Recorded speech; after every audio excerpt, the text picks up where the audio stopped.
Estamos em constante transformação. A tecnologia transformou o mundo ao nosso redor. O salto na evolução é indiscutível. Essa evolução vem mudando radicalmente a maneira como vivemos, trabalhamos e nos relacionamos. A internet e os dispositivos digitais abriram caminho para novos hábitos e comportamentos, unindo pessoas, aproximando famílias e permitindo celebrações mesmo à distância. Realizamos uma infinidade de atividades conectadas que antes presencialmente seriam impensáveis. Esses novos hábitos, por vezes, invadem nossas mentes de maneiras totalmente novas, provocando tanto aspectos positivos quanto desafiadores. Com novas tecnologias, como a inteligência artificial generativa, o mercado é impulsionado e a forma como consumimos conteúdo se transforma, alterando os padrões de comportamento nos ambientes digitais. Entramos na era dos cybercomportamentos. Eles envolvem interações virtuais que podem causar desordens físicas e emocionais, impactando profundamente nossas vidas e nossa saúde mental. Fear of missing out. Medo de não conseguir acompanhar as atualizações. Nomofobia. Medo de ficar sem o celular ou estar desconectado da tecnologia. Gaming disorder. Uso excessivo dos games. Selfies. Obsessão em tirar selfies e compartilhá-las nas redes sociais. Phubbing. Ficar constantemente ligado ao celular, ignorando a companhia de outras pessoas. Náusea digital. Desorientação e vertigem causada pelo excesso de interação com ambientes digitais. Síndrome do texto fantasma. Medo de não receber resposta ou de ser ignorado após enviar uma mensagem de texto. Cibercondria. Pesquisar sintomas de doenças na internet, levando a uma interpretação exagerada e ansiosa dos resultados. Fadiga de decisão digital. Sobrecarga mental causada por ter que tomar constantes decisões relacionadas ao uso da tecnologia e às interações online. Toque fantasma. Sensação de ouvir e sentir toques ou vibrações de celular, mesmo quando ele está longe ou no modo silencioso. Depressão do Facebook. Depressão causada por interações sociais ou pela falta delas através das redes. Hoje, os cybercomportamentos tornam-se quase uma pandemia silenciosa, pois pouco se fala sobre isso. Esses novos padrões de comportamento impactam o mundo todo, e com o Brasil não é diferente. Somos o segundo país com maior uso de tela do mundo. Das 9 horas por dia que os brasileiros passam conectados, 4 são destinadas a navegar em plataformas de redes sociais. Até que ponto a pressão pela imagem perfeita ou a busca incessante por validação online afetam nossas vidas? Como a exposição constante a estilos de vida supostamente ideais afetam nossa autoestima e nosso bem-estar? É crucial promover uma mudança positiva na maneira como lidamos com os cybercomportamentos, equilibrando o uso da tecnologia e a saúde mental. Juntos, podemos criar um ambiente online que promova o bem-estar emocional em harmonia com a saúde mental.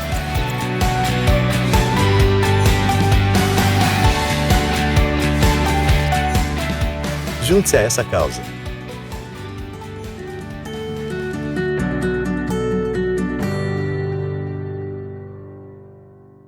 Muito bem-vindos ao 13º Bipcast, desta série que nós inauguramos ao vivo, você lembra lá, 2 semanas atrás, sobre comportamentos, tecnologia, digital, o que a inteligência artificial está fazendo com o mundo. E hoje nós vamos falar desta que é a campanha desse ano da Cristália dos Cybercomportamentos. Você viu aqui no vídeo que inaugurou, aqui antes da gente começar e na aula passada, vários nomes de situações e comportamentos diferentes que a gente vai abordar hoje aqui. Mas tem muito mais coisa para você saber. O que você no seu consultório tem que saber da anamnese, como é que você faz o roteiro, que diagnóstico, esse cyberdiagnóstico, cybercomportamento é um diagnóstico validado por CID e DSM, tudo isso e muito mais. Espera um pouquinho porque eu estou aqui com meu amigo e irmão Michel Haddad. Eu esqueci de me apresentar, Luiz Dickmann, médico psiquiatra da família BIP. E aqui meu amigo e irmão, pau para toda obra, que está aqui comandando comigo. Haddad, faça as honras da casa para os nossos convidados. Muito bem, a você que nos assiste, nosso muito obrigado. E já vou dar para vocês aqui um alerta de novidade. Então, nós vamos falar hoje aqui da mente digital, como cybercomportamentos moldam nossa saúde mental. Então, você, colega profissional de saúde que está acompanhando, vai começar a ficar atento a esses termos que nós vamos introduzir aqui agora no vocabulário para prestar atenção ali junto com o paciente. E também você que está assistindo, leigo, não é Caiu um de profissional paraquedas de saúde. aqui.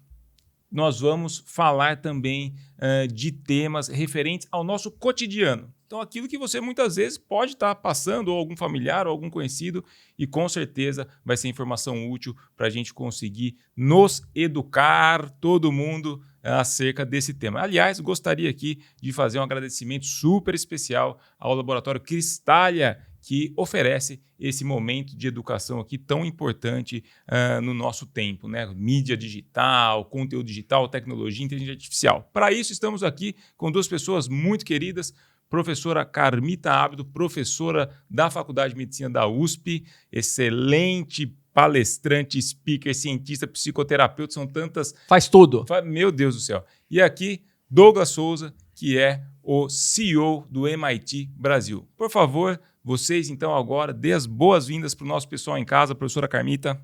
Muito obrigada pelo convite e agradeço tanto a vocês quanto a Cristália e também a parceria aqui com o Douglas, e espero que a gente hoje traga ótimas notícias para o pessoal, né? E compartilhe. Eles vão poder participar ou eles vão só nos ouvir? Não, hoje? aqui a gente solta hoje, não tem estresse nem pinga-fogo. A gente deixa o Douglas numa situação difícil, mas ninguém mais vai deixar, só a gente. Ótimo. Hoje a bola é quadrada. Então tá bom. Então vamos de bola quadrada, um prazer estar com vocês aqui novamente. Douglas? Boa, vamos lá, gente. Bom, vou tentar dominar essa bola quadrada e Olha lá, hein? passar a bola aqui de uma forma amigável, mas obrigado pelo convite, mega prazer estar aqui com vocês. Bom, vai ser um prazer tentar contribuir e aprender bastante com essa discussão aqui. Vamos lá. Muito bom. Pessoal, a gente vai começar aqui dando nome aos bois, tá? E eu vou falar de vários comportamentos, tá? A gente vai dar uma explicação para eles. Vários deles vocês veem acontecendo ou com você. Quando você vê o vídeo, você fala, eu tenho isso, eu tenho aquilo outro. Eu não, né? Eu não tenho nada disso. Eu sou super... Certo, Haddad? Nada. Certíssimo, nada. Mas você... hipoteticamente, está vendo que ou o seu filho, ou a sua filha, ou seu marido, companheiro, companheira, seu pai, sua mãe, alguém ou um monte de gente tem. Então a gente vai falar hoje sobre FOMO, sobre nomofobia, sobre selfies, sobre fubbing, sobre náusea digital, depressão do Facebook, esse nome já está desatualizado aqui, né? Síndrome do texto fantasma, fadiga de decisão, e cyberbullying. Vamos começar com Fear of Missing Out. Haddad, quando a gente está aqui olhando e aí a pessoa está aqui no YouTube assistindo... O que eu estou perdendo aí? Exatamente. O que você está vendo aí Não que posso- eu não estou posso deixando perder. de ver aí? Posso perder. Exatamente. Esta sensação de que alguma coisa está acontecendo e você não está tendo capacidade de acompanhar ou está perdendo essa oportunidade. Sr. Douglas, isso acontece no high level do MIT? Essa sensação de que enquanto você está estudando aqui, tem um monte de gente desenvolvendo um monte de outras coisas ali e mostrando tecnologias e fazendo outros negócios, outros parceiros. Como é que isso funciona na mente de um gênio da área da comunicação, de economia, de comércio? Essa área que a gente não domina. Boa. De fato, assim, acho que o mundo das empresas, o setor corporativo, tecnologia, não está isento a esse tipo de comportamento, né? O Fear of Missing Out talvez seja uma das siglas que começaram a aparecer, de certa forma, assim, nos últimos anos, não só na dinâmica, de novo, né, do mercado, assim, de tentar entender que outras pessoas estão fazendo, mas principalmente a concorrência, assim, né? Nesse mesmo sentido. O que tá acontecendo lá do outro lado que eu não tô conseguindo observar, não tô conseguindo acompanhar, principalmente, e isso acaba se derivando em ansiedade a nível pessoal ou até mesmo decisões abruptas e muitas vezes não adequadas a nível corporativo e coisas do tipo, justamente por entender que parece que estamos indo para lá, mas será que de fato estamos de fato indo para lá? Então, tanto na dimensão pessoal como na dimensão PJ, digamos assim, né, existe essa aplicação sem sombra de dúvidas e as derivadas disso parecem não ser tão positivas, digamos assim. Muito bom. Próxima, nomobile fobia. O que seria isso, nomofobia? Muito bem, você já teve aquela impressão, né, desesperadora de sair de casa ou sair de algum lugar e não estar portando o seu celular, né? Então é aquilo Na falta assim, de um tem dois.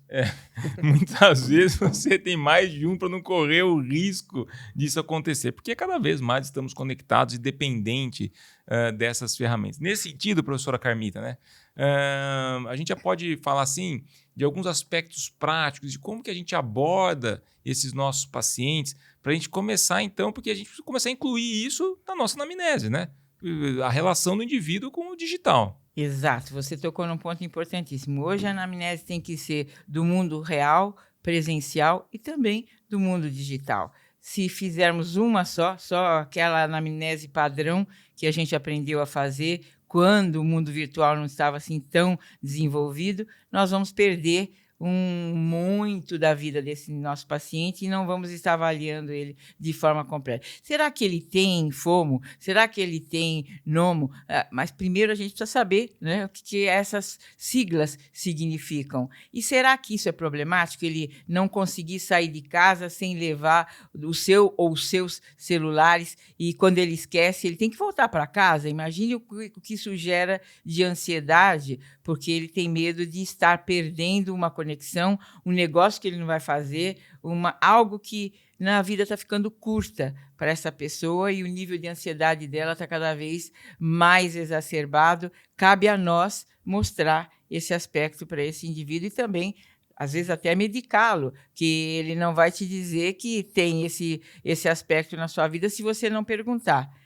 Quantas vezes ele esqueceu o celular e teve que voltar? Quantas vezes ele tinha uma viagem e perdeu o avião porque ele não conseguiu ir para outra cidade sem levar o seu celular? Essas situações são reais e necessitam serem avaliadas. Por que a Carmita está falando de mim aqui em público? Por quê? Por quê? Não sei porquê, imagina, não sei, né? Agora, um aspecto importante é a gente lidar com isso também, com relação a essas pressões. Então, aqui a gente vem de um ambiente super corporativo, né, de altíssimo nível, a gente encontra esses pacientes no nosso dia a dia.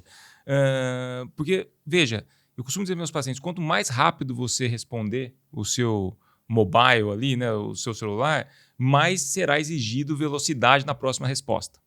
Então, é um papel nosso também educar, né, com relação a essa temporalidade que deve ser exercitada por cada um. Quem põe esses limites sou eu. Então, é um trabalho difícil de você aumentar o campo de ação desse indivíduo para conseguir limitar e a responsabilidade aqui, né, desses desenvolvedores e tudo mais, para também falar sobre isso. Aliás, Douglas, no mundo aí, MIT e tudo mais, enfim, grandes corporações, isso é dito, há uma preocupação com relação a as problemáticas com relação à saúde mental da tecnologia, enfim, dos devices?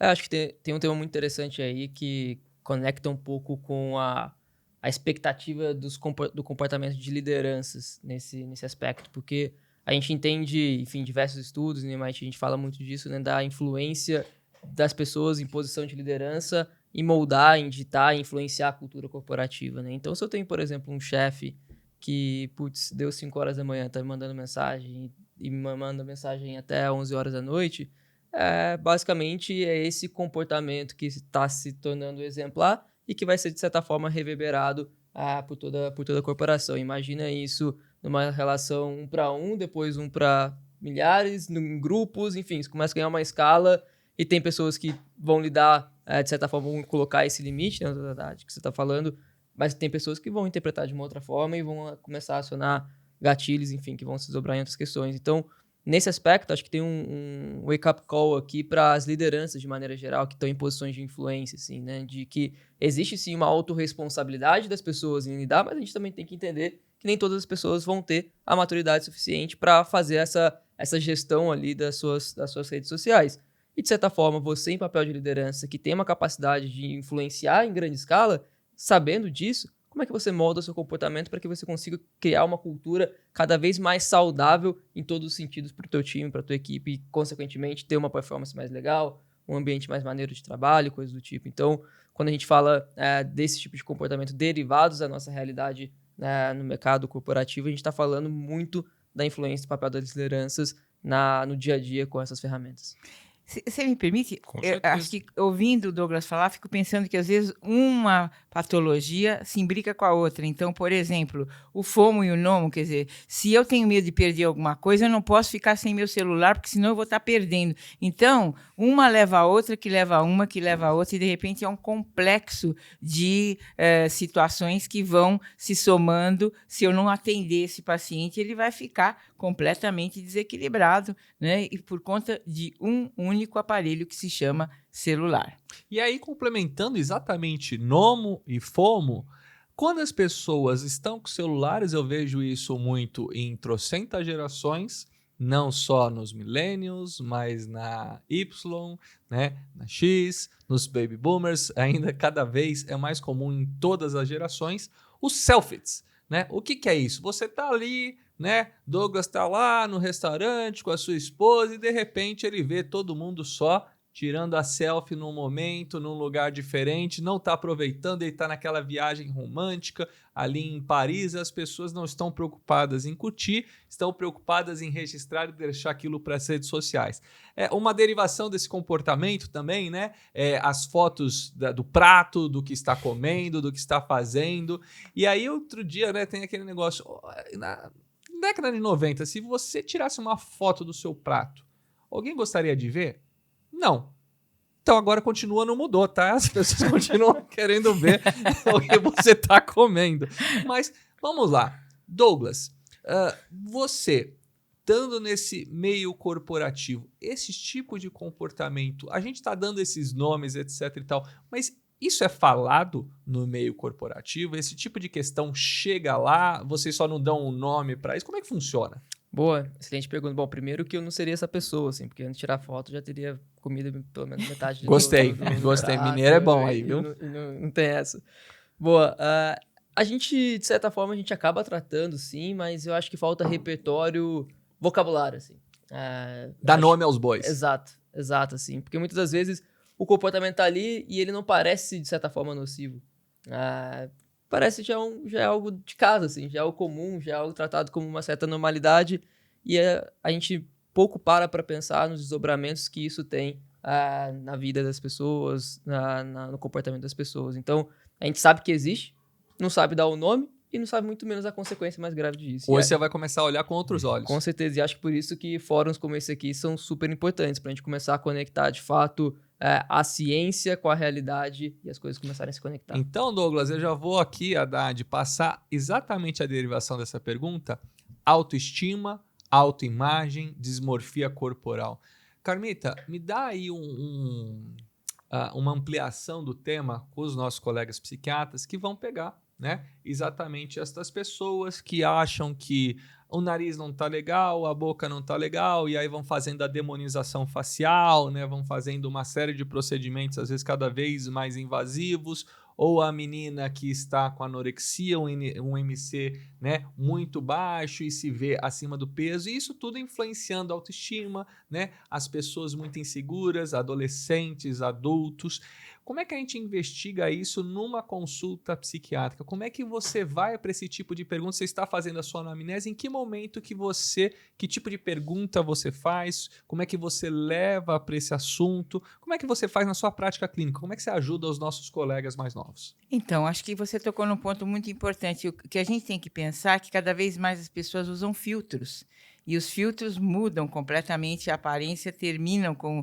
E quem não usa filtro nem sabe que a outra pessoa usou, fica sempre se achando mais feio, menos interessante e acaba a autoestima bastante prejudicada. E te digo mais, o dismorfismo corporal às vezes não aparece para o psiquiatra, 9 vezes mais nos consultórios de dermatologistas e 20 vezes mais no consultório dos plásticos. Então, a gente vai receber aquele que tem uma consciência de que algo está errado com a sua autoavaliação corporal. Mas e aqueles que não têm? Podem se tornar reféns de profissionais não tão bem qualificados, né? Então, cabe perguntar sempre, antes que esse seu paciente que está ali para tratar de uma ansiedade, de uma depressão, que são importantes, mas pode recair num dismorfismo antes que ele vá buscar o plástico e, se ele tiver sorte, um plástico de boa conduta, vai dizer, não vou te operar porque não estou vendo necessidade aqui. Ou um dermato, que se não for de boa qualidade, vai ficar induzindo esse indivíduo a milhões e milhões de tratamentos que não vão resultar em nada, porque o dismórfico ele não se acha melhor, apesar de ele estar sendo atendido. Ele vai continuar achando que aquilo está horrível. E está horrível e continua horrível. Então, vamos lá perguntar, quem sabe você tem um dismórfico na sua sala e ele só não te contou que ele não suporta estar sempre por baixo quanto à sua aparência, legal, comparado com outros que ele o dia inteiro fica vendo e fica invejando. Perfeito. Muito bom. Quero agora aproveitar esse gancho que o Luiz trouxe da questão da autoestima. E claro, né, o Douglas está aqui, né, o único cara aqui que... né, da tecnologia, vamos espremer o Douglas. Vamos lá, né? Vamos pinga lá, fogo né? ali.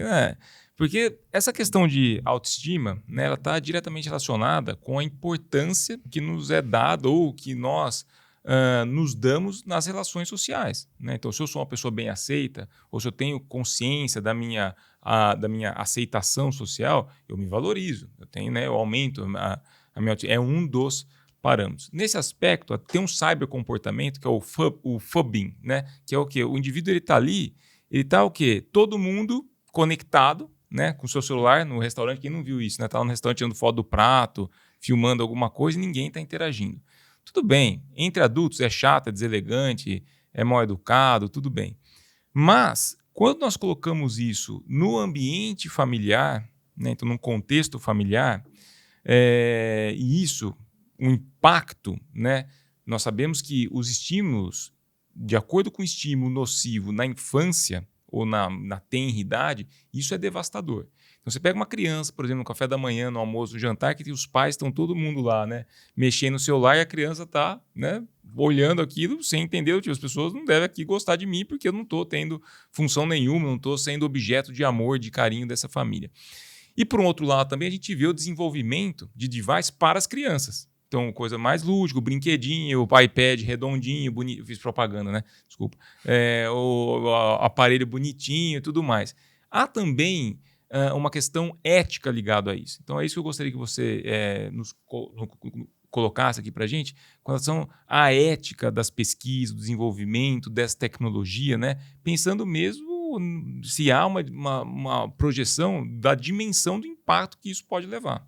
Perfeito, excelente ponto. Acho que bom, só o tema da ética aplicada à tecnologia já daria, assim, talvez uma websérie somente disso, porque, de fato, é um tema extremamente relevante e extremamente sensível, assim, ao mesmo tempo, né?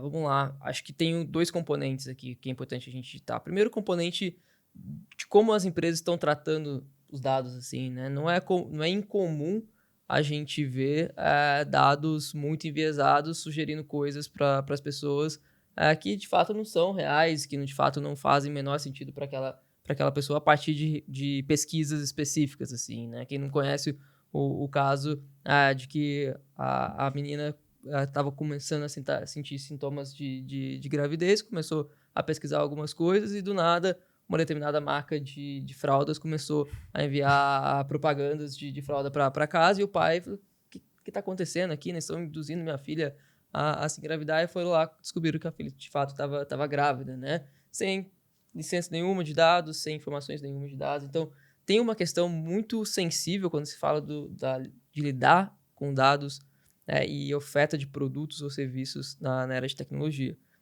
Esse é um fato, né? E existem empresas que, de fato, estão endereçando isso, mas ainda a gente sabe que tem um caminho gigante a percorrer.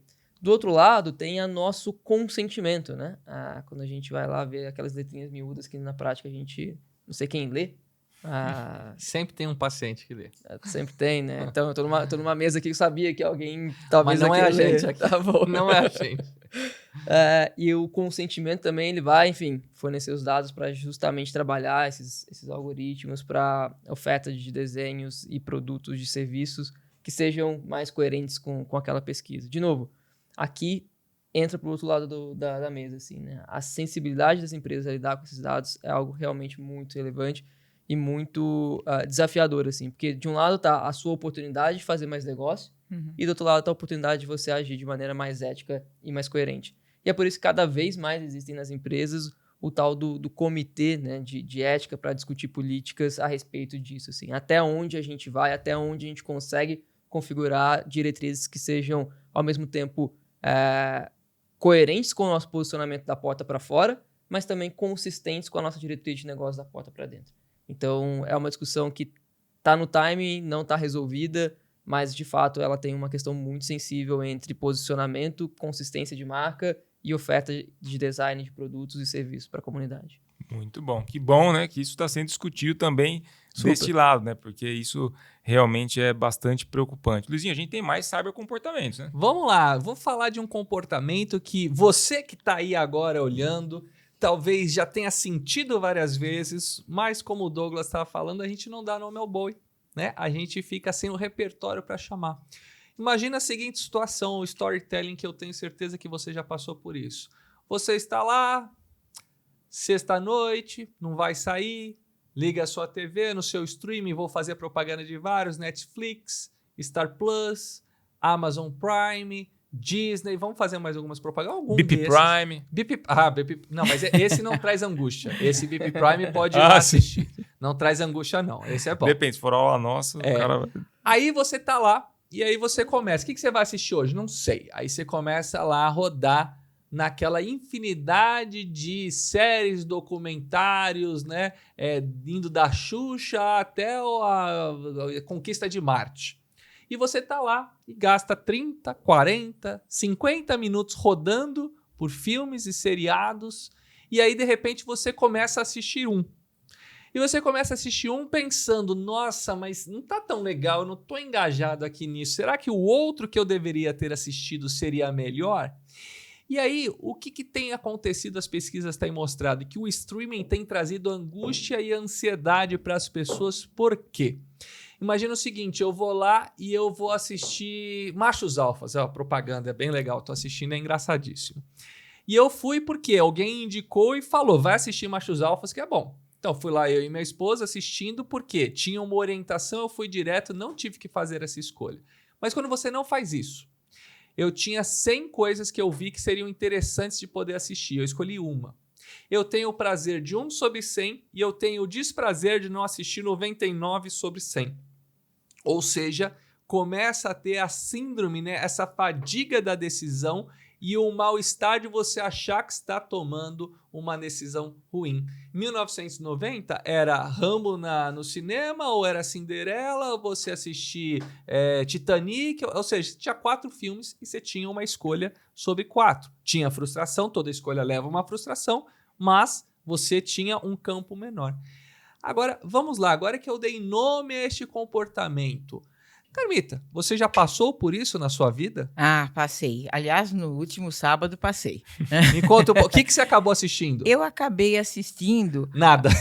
Não, eu acabei assistindo Anatomia de uma Queda, que aliás foi um excelente filme. Mas, né, perdi um tempão até chegar nisso e também fiquei me perguntando, será que vai ser tão bom ou eu estou influenciada por opinião dos colegas que estavam comentando que o filme era muito bom. E aí valeu a pena, mas eu fico imaginando que quanto mais opções a gente tem, é como na vida, né? Antes mesmo da internet, se você vê uma menina muito bonita, ela é muito assediada, né? E aí ela tem várias pessoas, vários que estão afim dela. Ela fica com a dúvida da escolha e ela sempre acaba imaginando, será que eu escolhi a melhor pessoa para estar iniciando esse relacionamento? E aqueles outros todos que estão na fila ali, né? E aí ela pode acabar entrando numa tendência de, não, cai fora, o próximo, e não se fixar em nenhum, e acabou perdendo um tempo precioso na vida que ela, talvez, se não tivesse tantas opções,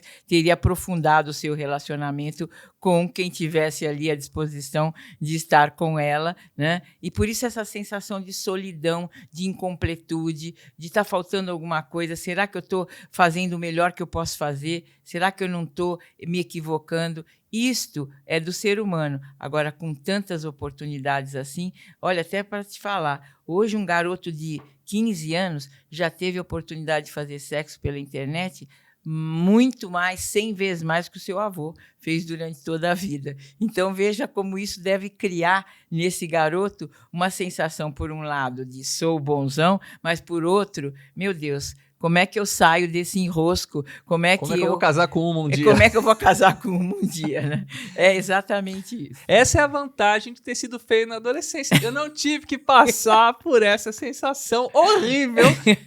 E por que agora, Carmita, uma curiosidade, por que as pessoas tendem a escolher exatamente aquele que pisou e rejeitou? Porque você tem nele um desafio de eu vou fazê-lo gostar de mim, né? Eu vou realmente conseguir que ele mude a sua postura frente a mim. É desafiador. Como né? pode não gostar de mim, né? Como pode? Como pode? Vai capitular. Vamos lá, mais um. Não, assim, pensando aqui, né, nessas questões todas, a velocidade disso, né? Então, assim, é muito mutável. Então, a série estoura hoje, amanhã já vem outra, tudo mais, vários estímulos. Então, nós temos uma dificuldade grande de sedimentar uma vivência. Ou seja, então, quando eu falo do ponto de vista de maturação, de amadurecimento enquanto sujeito, até do ponto de vista eu me conheço para tomar as decisões, para buscar os meus desejos, né? O desejo, então, ele fica pulverizado, né? Infinito, e ao mesmo tempo trazendo uma grande angústia, porque eu não tenho dificuldade de satisfação, como você falou, né? Eu não consigo tomar a escolha adequada, e isso vai me gerando frustração. Nesse aspecto, assim, Douglas, essa questão, uma coisa que está até agora super em alta aí, né? Enfim, pelas grandes corporações, essa questão da individualização. Então, a gente pode falar isso de diversos ângulos, né? A questão do anonimato, por exemplo, das redes sociais, ou até isso, né? A questão LGPD, por exemplo, né? Eu respeito a um indivíduo. Como que esse ser, né? Pobre coitado, navegante nesse universo ali, ele pode encontrar um respaldo, enfim, né? Como que ele vai ter essa individualidade respeitada? Eu quero, assim, de um modo objetivo, você acha que aqui precisa regulamentar melhor? Então a gente precisa regulamentar isso do ponto de vista de política pública mesmo, né? Ou não, isso vai ser um movimento natural e as pessoas que se virem e os psiquiatras que lidem com isso ensinem seus pacientes a navegar por esse oceano assim hostil. Olha o né? conflito de interesses. Exato. Existe uma discussão bastante filosófica e econômica sobre regulamentação ou não, né, de diversos setores e diversas questões, mas talvez essa pauta seja de maior pacificação, assim, quando fala da necessidade de regulação, obviamente, a depender de qual regulação a gente está falando. Assim, o fato é que é extremamente necessário que isso, de alguma forma, seja endereçado por meio de políticas públicas, sem sombra de dúvidas. Né? E quando a gente olha o mundo, a União Europeia está muito mais avançada do que qualquer outra região do mundo quando a gente fala de regulação para justamente lidar com essa série de questões sobre anonimato, gestão de dados pessoais, gestão de dados públicos, como que isso pode ser aplicado, em que categorias isso pode ser aplicado ou não. Então, isso está sendo bastante discutido no mundo todo, de certa forma, mas a União Europeia está mais avançada, digamos assim. Aqui no Brasil, inclusive, a gente também tem um projeto de lei sendo discutido para tentar endereçar de alguma forma essa agenda, mas não é algo trivial, assim, porque, de novo, quando a gente fala de regulação, olhando para a velocidade que a tecnologia e as coisas estão acontecendo, sempre tem um delay, né? Sempre tem um passo, assim, né? Então, a grande questão a gente vai regular uma coisa que já, enquanto a gente está conversando aqui, provavelmente já tiveram alguns avanços significativos. Então, na hora que for aprovada, é bem provável que seja antiquada. Putz, e aí, né? Como é que fica essa jogada? Acho que esse é um grande desafio posto nos principais congressos mundo afora. E tem uma recomendação que eu gostaria de deixar aqui de um livro que fala exatamente sobre isso, que é The Age of Surveillance Capitalism. Eu não sei se ele tem a versão em português, mas seria a Era do Capitalismo de Vigilância, mais ou menos assim. Que é um calhamaço assim, de um livro que justamente narra a importância que o autor defende, nesse caso, né, de uma boa regulamentação para lidar com o momento que a gente está vivendo. Da loucura que vem sendo produzida por muitas dessas grandes empresas de tecnologia a respeito do tratamento de dados, que já influenciou muita coisa, desde eleições, desde comportamentos do consumidor, desde decisões corporativas, e que é algo realmente sistêmico. E daí quando a gente fala, vai tentar buscar quem que fez, quem que não fez, existe aquela grande questão, né? Putz, internet é terra de ninguém. Mas atrás desse movimento tem alguns interesses que muito claramente têm um desdobramento na vida de milhares, às vezes milhões de pessoas, né? Então, esse ano em específico é o ano que a gente está tendo uma série de eleições mundo afora, assim, né? Em N democracias, a mais relevante economicamente falando, a gente tem a eleição nos Estados Unidos, né, agora nesse segundo semestre. A grande questão nas grandes pautas colocadas ali, é sobre a influência de fake news promovidas por outros países a respeito da eleição americana. Isso aconteceu na eleição da Índia, que teve recentemente, na Irlanda, que inclusive foi o primeiro-ministro mais novo da Irlanda que foi eleito, por uma série de questões também relacionadas a essa parte de segurança de dados. Enfim, eu acho que quando a gente olha para essa agenda de regulamentação ou não, tem um mundo a ser discutido e, de novo, ainda não tem muito certo e errado, a gente está vivendo isso as we speak. Pelo jeito a gente vai ter trabalho. E esse papo aqui é muito bom, porque um tempo atrás aqui, muito pouco, ainda é recente, né? Aqui a gente não entra em polêmica, então a gente não vai tecer nenhuma opinião. O que aconteceu aí entre Elon Musk e Alexandre de Moraes, né? E essa questão... Não queria dar nome aos bois nesse não, caso. Mas a gente não vai falar nada. A gente só vai falar que todo mundo tá vendo essa questão, né? Do que é liberdade de expressão, até onde vai, como funciona, o que regulamenta, até onde o indivíduo tem direito, como é que uma rede vai se posicionar ou não. E isso leva a uma outra questão. E aí eu vou endereçar para a professora Carmita. Cyberbullying.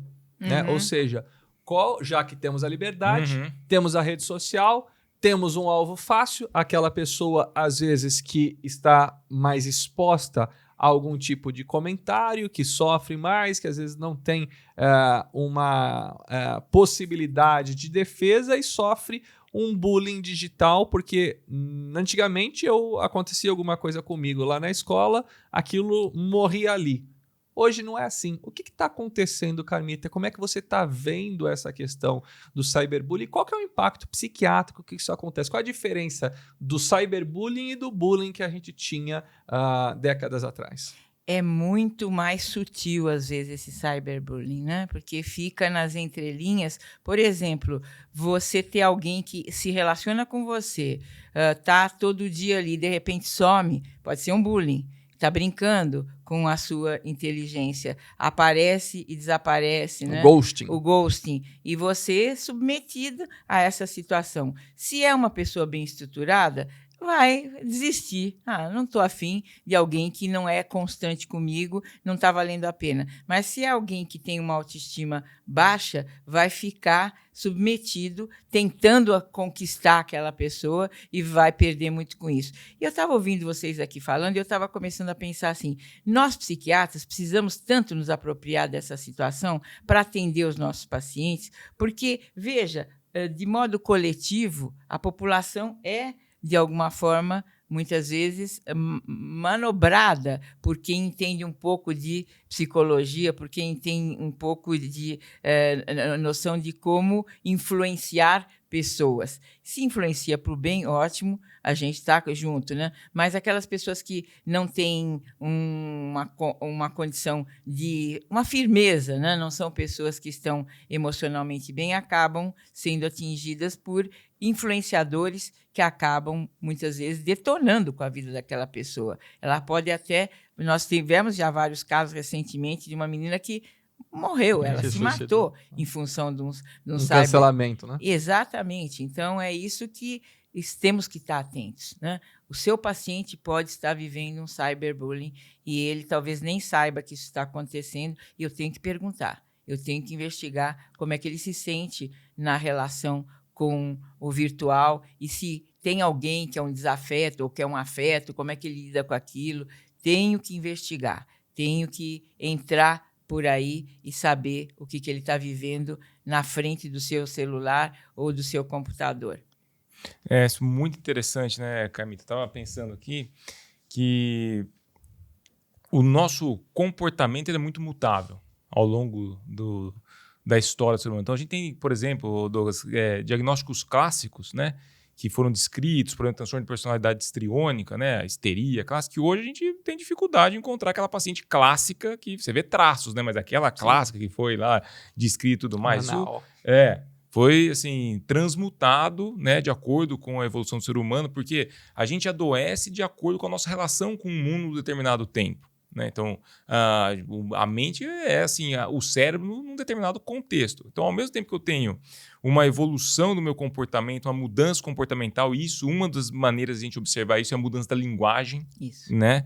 Que também se altera rapidamente, nós temos as alterações patológicas, as patologias do comportamento, as alterações comportamentais igualmente mutáveis. Então, essas coisas muitas vezes estão se apresentando para a gente não está conseguindo captá-las porque elas não estão descritas, não estão catalogadas, é o que você falou. Porque a gente tem um gap, tem um tempo, né? Então, até eu chegar na construção dessa condição. Então, nesse sentido, eu acho que é muito interessante também como que a gente... Agora eu vou fazer o papel que eu não costumo fazer, né? Assim, que é defender uma questão assim, do processamento de dados.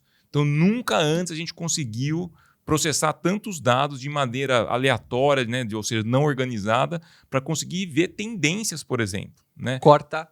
Olha só que beleza. Repete, por favor. Não vou repetir. Não, gostei. Continua.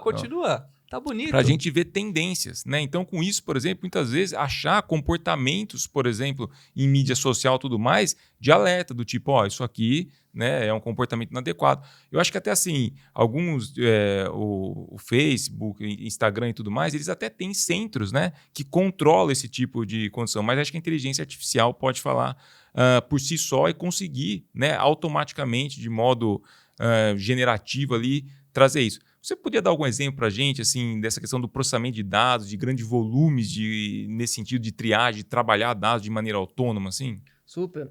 Eu acho que, lógico, cada indústria assim, né, ela possui uma aplicação própria quando a gente vai olhar essa questão dos dados, por exemplo, no desenho de novos produtos, no desenho de novos serviços, em automação fabril, assim, mas cortando aqui um pouco para a nossa realidade aqui, o mais importante, na minha opinião, quando a gente olha para essa possibilidade de trazer os dados para cima da mesa, é justamente poder correlacionar dados que antigamente eles não poderiam ser relacionáveis, não pelo fato de eles não fazerem sentido de material prático, mas pelo fato de eles não estarem expostos ali. Né? Então, a partir do momento que eu tenho a capacidade de conseguir cruzar uma base de dados de redes sociais, por exemplo, com um diagnóstico específico dessa pessoa, a gente começa a criar alguns insights que antes eles pareciam um pouco distintos, né? Não se conversava muito desse universo. Então, acho que tem um ponto aqui muito importante que é preciso que se façam essas pontes,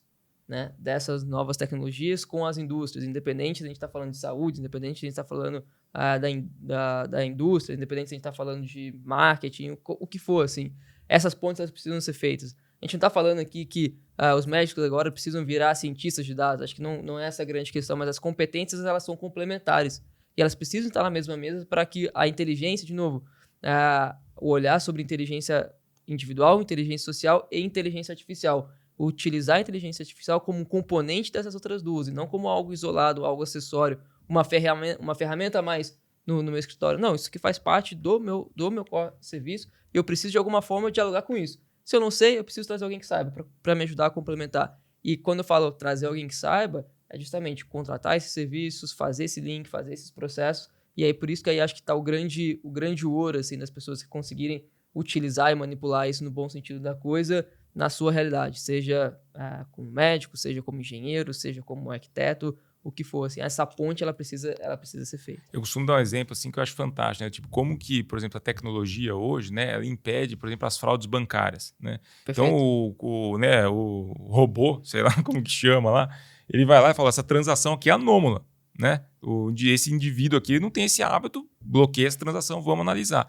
Então, por exemplo, você poderia facilmente receber ali o médico, seu paciente está tomando mais antiácido do que deveria. Será que ele não está com um problema gástrico? Então, coisa nesse sentido, eu acho que do ponto de ponto de vista de saúde mental, a gente rastrear esses padrões comportamentais anômalos e tudo mais vai facilitar muito, né, com relação a gente conseguir fazer intervenções precoces que realmente consigam diminuir o impacto desse sofrimento das pessoas. E aí acho que a gente volta naquele ponto, né? A capacidade disso ser feito com respeito à ética dos dados, né? Então, relógio, coisas que a gente utiliza aqui para ter essa capacidade de dados pessoais e tudo mais. E aí, né? A gente vai utilizar isso para quê? Para qual objetivo? Isso sendo feito para coisas benéficas, super legal. Mas isso também pode ser utilizado de uma forma certa forma irresponsável. E, enfim, tem desdobramentos mais negativos do que positivos. E mais do que isso também, além do uso irresponsável, existe o cuidado do roubo dos dados, né? Ou Perfeito. seja, por mais que você seja responsável, honesto e transparente com o seu usuário, o que a gente tem visto muito hoje é o sequestro de dados, né? Ou seja, laboratórios no Brasil passaram por isso, hospitais, né?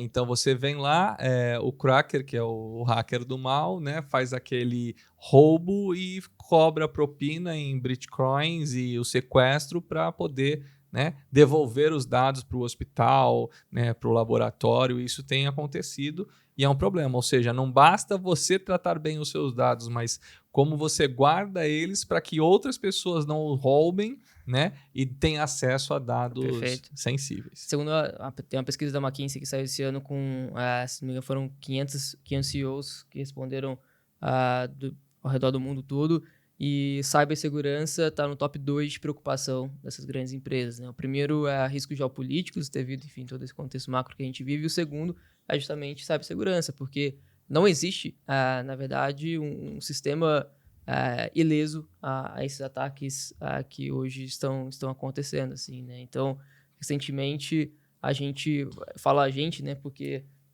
um cientista subcontratado da Microsoft descobriu ali um ataque que estava sendo plantado há 4 anos no sistema Linux, que é utilizado por bancos no mundo inteiro, assim, e por uma checagem ali... Tá quietinho ali. Estava quietinho ali e ele descobriu um negócio que poderia ter um desdobramento, um impacto em escala global. Então, por uma certa coincidência, inclusive a gente falou disso num artigo recente aqui na MIT no Brasil, a gente conseguiu, o cientista, né? O cientista conseguiu, de fato, descobrir isso. Então, de fato, cibersegurança está no top 3 de risco desse ano e dos próximos. Agora, genialidade é chamada de coincidência. Os caras... humildade é tudo, né? Eita, nós.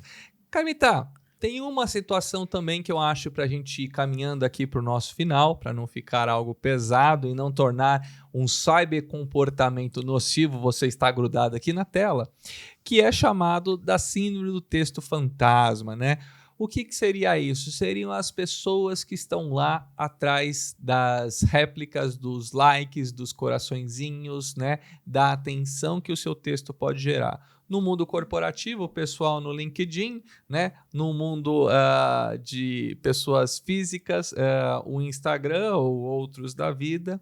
Como é que você vê isso, Carmita? Assim, isso não existe no DSM, não existe no CID, mas é um comportamento que a gente vê nos nossos pacientes, né? É querer ser aceito, querer receber likes, querer receber, né, comentários, feedbacks e algumas pessoas, inclusive, pagando, né, para isso, para gerar a tal da autoridade ou o que seja. Como é que você, como psiquiatra, olha esse comportamento do ser humano, né? Que é uma questão atual, mas se a gente for olhar o ser humano como um todo, em outros momentos, milênios atrás, você tinha as pessoas querendo atenção, e hoje é esse jeito. O que isso denota? Que tipo de doenças psiquiátricas podem estar mais ligadas a isso, essa questão da aceitação e de ser visto e ser notado? E como é que a gente endereça os tipos de tratamento para isso? Então, vamos lá pensar aqui, assim, é super interessante saber que seu paciente, ele fica preocupado, mas até a página 2, se aquilo que ele postou teve likes, se ele foi bem recebido ou não, ele acaba até se avaliando, falando, acho que não foi tão legal que eu postei, eu acho que ninguém gostou porque realmente não é legal isso, e ele se reavalia e ele modifica, cresce através da própria experiência. E esse paciente não tem nenhum problema em relação a isso. Mas é aquele que posta e quer o tempo todo ter a receptividade que, às vezes, o texto não merece, né? E, às vezes, ele se torna refém disso, e também tem aqueles que batem palma porque tem ganhos secundários e, de alguma forma, ele fica subordinado a esses, né? Que batem palma para ele porque precisam dele, porque oferem algum ganho com isso. Então, essa é uma outra categoria. Aqueles que precisam ser bem avaliados no mundo virtual porque não conseguem de outra forma e perdem horas produzindo textos, produzindo algum material para colocar ali só para ter um coraçãozinho ou quantos mais coraçãozinhos ele puder obter. Veja que gama enorme de pessoas e como é importante a gente entender que tudo isso está acontecendo com aquele indivíduo que está na sua frente. É ruim alguém querer ser bem recebido? Não, né? Mas desde que aquilo que ele postou corresponda a uma resposta positiva. E tem aqueles que, do lado de lá, estão sempre, não podem deixar de colocar o coraçãozinho, porque se todo mundo colocou, também tem que colocar, né? Senão vai parecer que eu não gosto dele e ele vai fazer alguma represália em relação a mim. Olha que mundo imenso de situações, a gente acaba percebendo que às vezes o paciente não sabe o que faz, se ele curte ou não curte aquilo que ele nem gostou tanto, mas se ele não curtir, ele não será bem visto. Não é fácil, Luiz. Haddad, uma pergunta para você. O que você achou, né? Tem alguns anos aí que, por exemplo, o YouTube e outras plataformas tiraram o botão dislike, ou seja, você não sabe quantas pessoas descurtiram aquele vídeo tentando diminuir o sofrimento, o rating, etc. Qual que é a sua visão como psiquiatra? Olha, a minha visão, assim, enquanto psiquiatra, né, eu acho que, de algum modo, diminuiu o sofrimento das pessoas ali, né, porque você receber ali ataques, todo mundo dislike e tudo mais. Agora, por um outro lado, reforçou, né, o padrão da rede social, que é o quê? É um ambiente de maravilhas, né, um ambiente onde você não há uma aceitação daquilo que está abaixo do esperado, né? Então, assim, da beleza, de todo mundo é legal, de todo mundo lacra, né? De você só diz verdades. Então, aquilo ali acaba criando um cenário fantasioso, né? Que realmente endereça muitas vezes as pessoas para a frustração. Então, veja que interessante. Se por um lado você não gera uma frustração talvez imediata do cara receber o dislike, mas gera uma frustração talvez indireta, né, de a pessoa falar, bom, todo mundo ali tá com, eu não tô com like, ou, né, eu não tô vivendo aquela vida perfeita do influenciador e tudo mais. Então, assim, nós trouxemos, você falou, né, agora, Dickmann, olha só a que ponto chegamos, né? O meu convite aqui ao nosso colega, enfim, a pessoa que está nos acompanhando, é saber o que virá, né? Então, assim, para a gente se aproximar disso, dessa tendência, do que aí o futuro nos aguarda, então, lógico, a gente está só ali farejando, né, esses pontos. Não perca os próximos episódios dessa série que nós inauguramos aqui no nosso primeiro episódio com a professora Carmita, o Douglas, sobre a questão da tecnologia e a evolução da nossa mente e o impacto disso na nossa saúde mental. Inclusive, a Cristália, olha aqui embaixo na descrição, tem o link do lançamento do manual que ela fez para tentar trazer uma luz para nós, profissionais da área de saúde, como lidar com esses cybercomportamentos, como identificá-los e como endereçar tratamentos. Lembrando que não são diagnósticos validados por DSM-CID, porque, né, como o Douglas falou, as coisas sempre acontecem um passo atrás. Então, o problema existe, em algum momento a gente cataloga e quando está catalogado ele já está, né? Tanto é que um dos problemas aqui era a depressão do Facebook. Eu já nem lembro mais o que é isso. Daqui a pouco vai falar Orkut aqui, né? Então, são comportamentos interessantes. Se a gente olhar na rede onde o meu amigo Douglas permeia mais, o LinkedIn, existem os neologismos, né? As substituições. Então, o cara é demitido, encerrei um ciclo, né? Tem o textão, né? Ele tá lá, cheio de problema, o chefe vem com uma bomba para ele tem um novo desafio, né? Não é um problema. E assim, outros termos, né? Que as pessoas vão se reinventando. Então, a gente sabe que existe uma máscara que a gente veste no Instagram, da família feliz, da viagem, no LinkedIn, da pessoa bem-sucedida, cheia de desafios e oportunidades. no Tinder, né, a pessoa mais gostosa, bonita, interessante do que de fato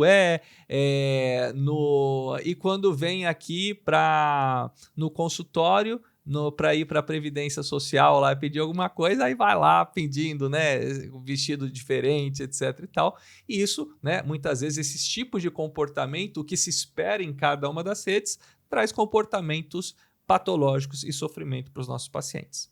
Então, esta é a meta, né, da gente abordar esses cybercomportamentos, trazer o que eles são, como eles, né, como no Globo Repórter, o que são, o que comem, né, onde dormem, o que fazem, para a gente poder lidar com isso, dar nome aos bois, aumentar o nosso vocabulário e saber que aquilo que a gente está lendo na rede social pode ter uma relevância prática na vida do nosso paciente que está lá na frente do nosso consultório. E com isso, agradeço, professora Carmita, Douglas, né? Muito obrigado pela participação, pelo carinho, pela generosidade de compartilhar, né, conhecimentos com a gente. E agora eu gostaria que vocês deixassem as suas últimas palavras, as mensagens para o nosso público. Primeiro Carmitinha, depois Douglas. Eu queria primeiro agradecer muito a parceria aqui dessa nossa atividade de hoje, que foi muito rica para mim. Agradecer a Cristália pelo convite e também falar para você aí, que é psiquiatra,